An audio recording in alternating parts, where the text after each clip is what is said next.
नमस्कार, स्वागत है आपका सारांश न्यूज 24 पर, जहां हम आपको देंगे दिन भर की बड़ी और ताज़ा खबरें। तो शुरू करते हैं आज की ताज़ा खबर। 2:30 बजे पाकिस्तान के पीएम शहबाज शरीफ ने नूर खान एयरबेस पर भारतीय मिसाइल हमले की पुष्टि की।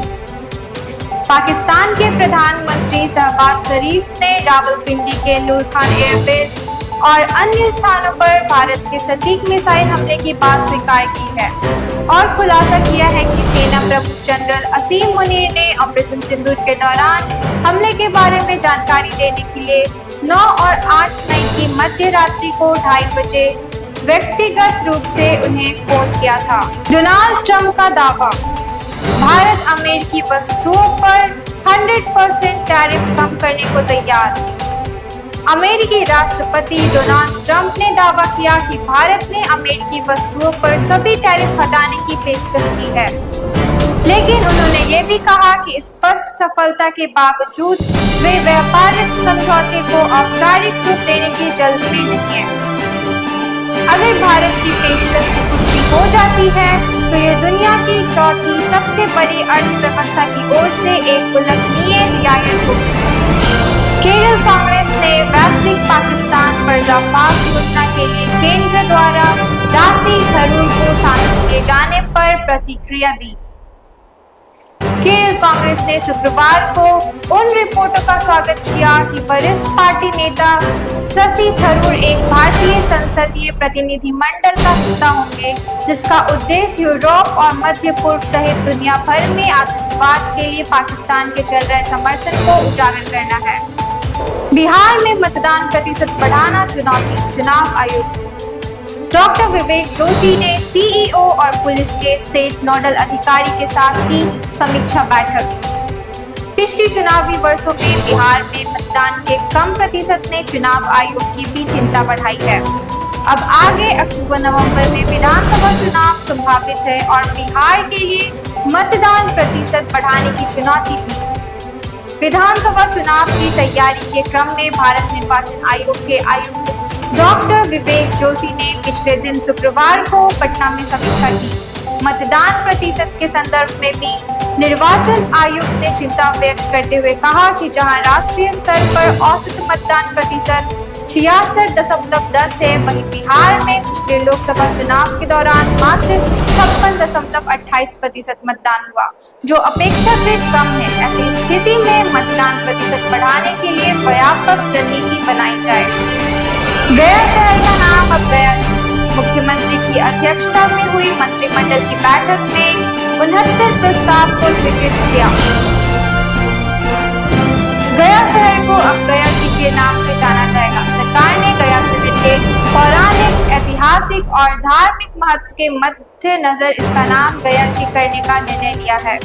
बैठक के बाद कैबिनेट के अपर मुख्य सचिव डॉक्टर एस सिद्धार्थ ने बताया कि गया जी नामकरण के साथ ही यह निर्णय भी लिया गया है कि बोध गया, जहां निरंतर पर्यटकों की संख्या बढ़ रही है, वहां एक बौद्ध ध्यान एवं अनुभव केंद्र का निर्माण कराया जाएगा। पाकिस्तान पर तिहरा वार, रणबीर नहर की लंबाई दोगुनी कर पाकिस्तान जा रहे पानी को रोकेगा भारत।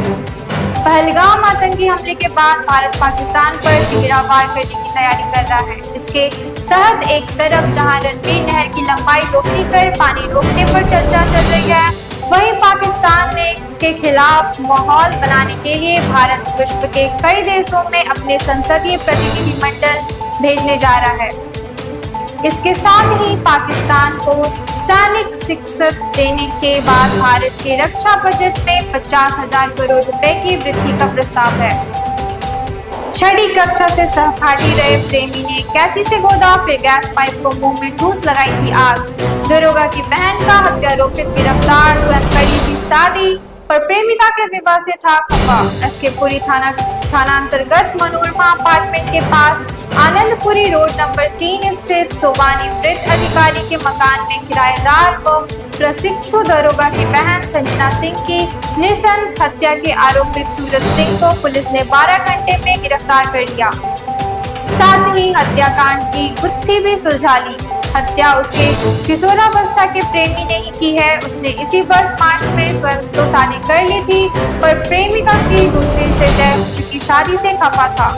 इसे लेकर 3 माह से दोनों के बीच मनमुटाव था। इस बीच वह हत्या की नीयत से ही मुजफ्फरपुर से गुरुवार को दिन के लगभग 3 बजे पटना स्थित संजना के कमरे में आया। अंतिम बार मिलने की बात कर उससे संबंध बनाया और मौका पाते ही गर्दन, पेट, जांघ समेत शरीर के कई अंगों पर कैंची से वार कर दिया। अधिक रक्तस्राव से वह अचेत हो गई तो रसोई घर में रखा सिलेंडर का पाइप उसके मुंह में घुसकर रेगुलेटर चालू कर दिया। जब गैस संजना के पेट में भर गया तब उसने रेगुलेटर बंद कर माचिस की तिल्ली जला दी और बाहर निकला। हाई कोर्ट में 19 मई से 15 जून तक रहेगा ग्रीष्मकालीन अवकाश। पटना हाई कोर्ट में ग्रीष्मकालीन अवकाश 19 मई से 15 जून तक रहेगा। अवकाश के दौरान भी आवश्यक मामलों की सुनवाई के लिए वेकेशन बेंच गठित की गई है, जो 19 मई से 15 जून तक कार्यरत रहेगी। हाई कोर्ट प्रशासन द्वारा जारी अधिसूचना के अनुसार अवकाश अवधि में न्यायालय का कार्यकाल प्रातः 8:30 से 10:30 तक तथा 11 से 1 तक रहेगा। मधुबनी में भारतीय सीमा में घुसे चीनी नागरिक के साथ 2 नेपाली गिरफ्तार।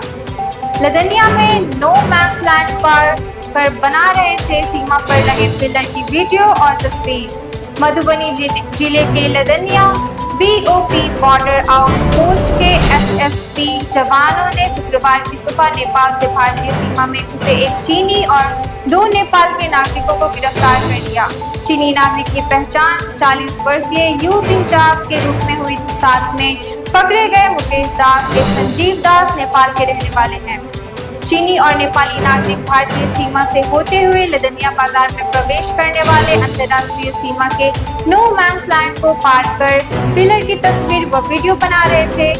चीनी नागरिक के पास से चीन का पासपोर्ट, मोबाइल, लैपटॉप, 15 चीनी क्रेडिट कार्ड व नेपाल का वीजा मिला है। मालूम हो कि बीते 7 मई को पूर्वी चंपारण के रक्सौल से 4 चीनी नागरिक पकड़े गए थे। अभी के लिए इतना ही। इस तरह की तमाम खबरों के लिए जुड़े रहे सारांश के साथ।